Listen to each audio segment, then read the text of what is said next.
Bonjour tout le monde, on se retrouve aujourd'hui pour un nouveau suivi lecture, donc ça fait une éternité que j'en ai pas fait.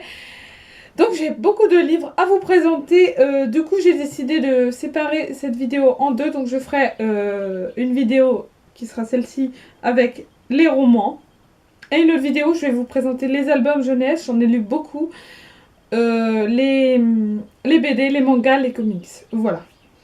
Donc on va commencer tout de suite avec les romans. Donc la dernière fois, je vous laissais avec Jeu d'ombre de Ivan Zinberg, que j'ai enfin terminé. Il m'a fallu beaucoup de temps pour le finir. Pour la simple et bonne raison que j'étais dans un moment où je lisais pas. Donc ce livre m'a plutôt bien plu, même si j'ai mis genre un mois à terminer. Donc en fait, pour vous expliquer brièvement l'histoire, on suit deux enquêtes policières dans différents endroits. Donc il y en a une, c'est sur sur le meurtre d'un genre de scientifique dans une université, et l'autre c'est sur la disparition d'un garçon un peu bizarre, un peu gothique. Et donc voilà, et en fait ces deux histoires vont se rejoindre et les policiers vont finir par travailler ensemble. Et il y a un garçon très super doué en informatique qui aide un des policiers anonymement. Donc voilà. Donc c'est un thriller que j'ai trouvé vraiment super intéressant. Parce que la fin était assez surprenante pour moi. C'est vrai que je ne l'avais pas vu venir. Donc voilà, très bonne lecture. Et je ne vais pas m'attarder dessus parce que j'ai peur que cette vidéo va être trop longue et je vous en ai déjà un petit peu parlé. Donc avant de terminer Jeu d'ombre, j'ai lu plusieurs livres. Donc j'ai lu La délicatesse de David Fuenquinos, que je n'ai pas retrouvé dans mes affaires, donc je mettrai la photo. Disons que j'avais la flemme de chercher. Donc si vous ne connaissez pas La délicatesse, c'est une histoire d'amour, voilà, tout simplement. Une femme va rencontrer un homme et puis ils vont se retrouver séparés par les choses de la vie. Voilà, et donc c'est une histoire que j'ai vraiment super beaucoup aimée parce qu'elle est très belle, c'est très beau et tout, et puis du coup, voilà. Raphaël, tu me stresses, en fait, j'arrive pas à parler quand t'es là. Non, c'est bon. C'est pour ça que je vais faire que de la crotte dans cette vidéo, parce que je ne saurais pas quoi vous dire qu'il est là. Donc voilà, c'est une très belle histoire d'amour, et pourtant je suis pas... j'aime pas trop les histoires d'amour en général. Et donc cette femme va devoir faire face au décès de son mari.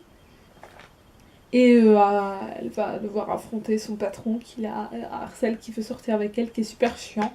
Enfin voilà, il va se passer plein de trucs de la vie quotidienne et c'est sympa. Et puis maintenant j'aime bien le jus d'abricot. Ensuite j'ai lu Ici ça va de Thomas Vino, dont je vous ai déjà parlé dans In My Mailbox, puisque j'ai rencontré l'auteur en dédicace. Donc cette histoire, c'est une histoire vraiment très courte sur un homme qui... comment dire, qui veut rénover sa maison et en quelque sorte rénover sa vie. Donc voilà, c'est assez poétique. Thomas Vino écrit beaucoup de poésie. Et donc voilà, c'est une histoire très simple mais très sympa. Et pas du tout connue, donc si vous avez envie de vous lancer, n'hésitez pas, ça fait une centaine de pages, donc ça se lit vraiment très vite, en 1 ou 2 jours, c'est bon. Donc ensuite j'ai lu Cassé de Frédéric Dahlke.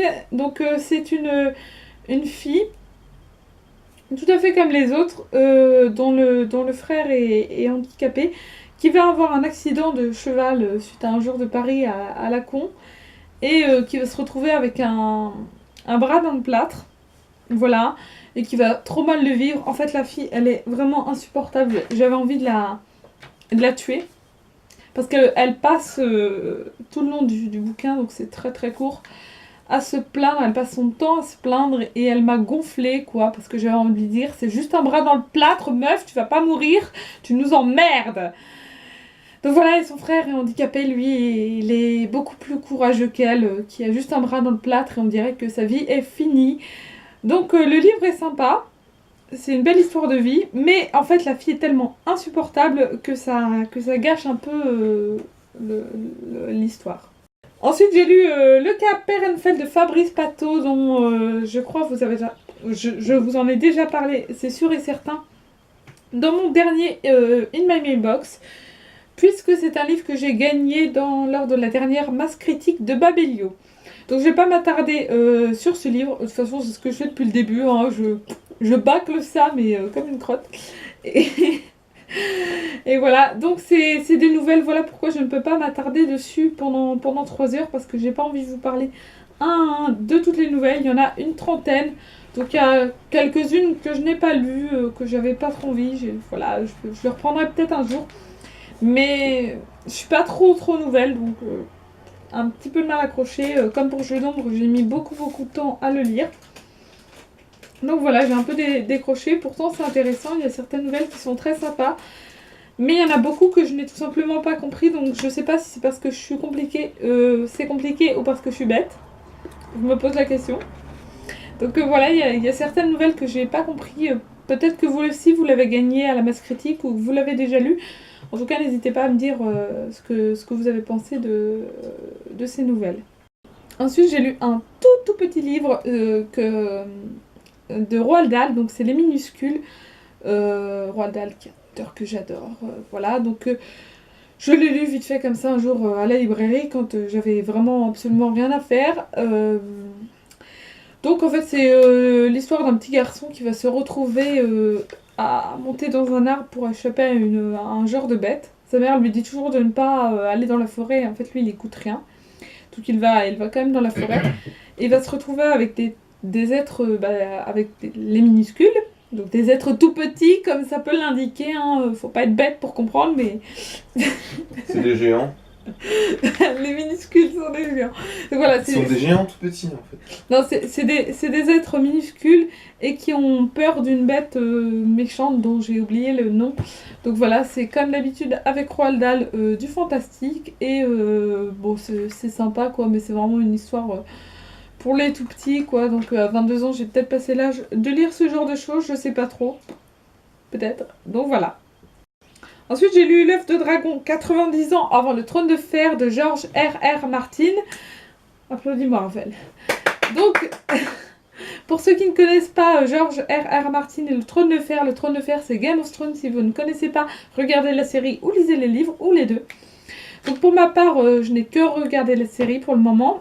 Et les livres sont tellement épais que ça me fait peur. Donc je me suis dit que lire ce petit livre qui fait une centaine de pages, ça pouvait me lancer dans le truc. Seulement, vu que c'est 90 ans avant les péripéties du trône de fer, ça n'a pas grand chose à voir. Voilà, on repère quelques noms de familles qui nous disent quelque chose, de personnages qui vont exister ensuite. Mais rien de plus, donc c'est vraiment très différent. Donc si vous voulez retrouver le trône de fer dans ces aventures-là, ce sera pas trop ça. C'est plus les chevaliers, comment ils les appellent, les chevaliers errants. Voilà, on suit les histoires des chevaliers errants et pas du tout du trône de fer. Mais c'est quand même sympa. Et puis, pour les non-lecteurs, comme une certaine personne qui est dans cette pièce, qui n'est pas moi, et bien ça peut être bien. Hein, Raphaël? Non. Bon, il a envie de le lire. Il vous dit ça exprès. Donc, voilà. Non. Bon, par contre, le livre est très cher pour ce que c'est. Enfin, pour ce que c'est, pour l'épaisseur qu'il fait. Il coûte 15,90 €. Donc ça fait un peu mal. Donc n'hésitez surtout pas à l'emprunter ou à attendre qu'il sorte en poche. Parce que personnellement, je ne l'ai pas acheté. Et dépenser 16 € pour un livre qui fait 170 pages, ça me ferait mal. Après, c'est mon avis. Sachant que c'est le prix de la première intégrale du Trône de fer qui fait 700 ou 800 pages, quoi. Ensuite, j'ai lu un petit livre absolument génial qui s'appelle Indian Creek de Pete Fromm. Donc Pete Fromm dont je vous ai déjà parlé une fois, donc pour comment tout a commencé. Donc Indian Creek, c'est un genre de témoignage. En fait, Pete Fromm, quand il était plus jeune, a été travailler durant 7 mois dans les Grandes Rocheuses en Amérique. Et il s'est retrouvé là-bas tout seul, donc pour surveiller les saumons, les bébés saumons. Donc ça peut paraître bizarre comme ça, mais en fait, il fallait quelqu'un pour surveiller les saumons pour pas qu'ils se fassent bouffer, etc. Et comme les routes, les accès seraient bloqués à cause de la neige, un peu comme dans Shining, sauf que c'est pas du tout la même histoire. Donc, c'est vrai, dans Shining, c'est ça aussi. Donc, comme les routes allaient être bloquées comme dans Shining, eh bien, il fallait qu'il passe 7 mois tout seul, donc à partir d'octobre, jusqu'à calculer, moi, là, je sais plus. Et donc, c'est une véritable aventure qu'il a vécue, à se débrouiller tout seul, à chasser, alors qu'il n'avait pas le droit de chasser dans cet endroit-là. Donc, voilà, c'est vraiment... génial quoi, on s'y croirait, c'est très très bien écrit, c'est son premier livre et puis c'est une aventure vraiment vraiment géniale, c'est un livre pas très connu mais que je vous recommande de tout cœur. Ensuite, avant-dernier livre dont je ne saurais pas trop quoi vous dire, il s'agit de Le Testament d'un enfant mort de Philippe Curval, donc c'est une nouvelle, et une nouvelle de science-fiction. Et je dois dire qu'en fait, je peux pas vous en dire grand-chose parce que j'ai pas tout compris. Encore une fois, oui, mais je suis vraiment bête, hein, Raphaël. Hein. Ah oui, non, c'est pas bon. Ah ouais, bah toi non plus, t'aurais pas compris. Donc en fait, c'est une nouvelle de science-fiction, donc écrite en 78.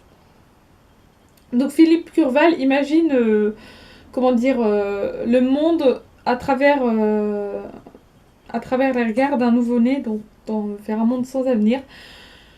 Donc je sais pas quoi dire sur ce livre parce que j'ai pas tout compris et tout ce qui s'y passait et je l'ai lu trop vite et j'ai pas tout compris, c'est chiant. Donc je pense que je vous en parlerai un petit peu mieux dans la chronique. Ouais voilà, je vais trouver mes mots dans la chronique. Je pense que ce serait bien que je relise cette nouvelle pour un peu mieux comprendre le truc. Parce que c'est vrai que j'ai pas tout compris et pourtant j'avais super envie de le lire, donc c'est un peu dommage. Mais bon, voilà. Là, tout de suite, je trouve pas mes mots, ok? M'en voulez pas. Pardonnez-moi. Peach. Dis pas de promo dans les vidéos. Voilà.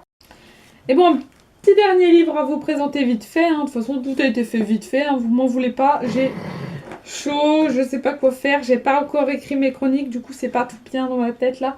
Parce que d'habitude, j'écris mes chroniques avant de vous faire les vidéos. Dans la mesure du possible. Et là, comme j'ai genre 30 chroniques à écrire, j'avais pas le courage. Je me suis dit, il faut que je fasse la vidéo. Donc je la fais, je la bâcle, hein, m'en voulez pas. Hein, la prochaine sera mieux. Donc du coup, en attendant, pour le moment, je suis en train de lire Dom, le tome 2 de Stephen King. Donc j'ai lu le tome 1 il y a plusieurs mois déjà. C'était en novembre, il me semble.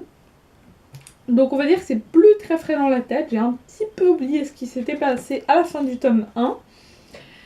Mais bon, ça va revenir petit à petit. Là, je suis vraiment tout au début, donc je ne peux pas... Je suis à la page 14, quoi.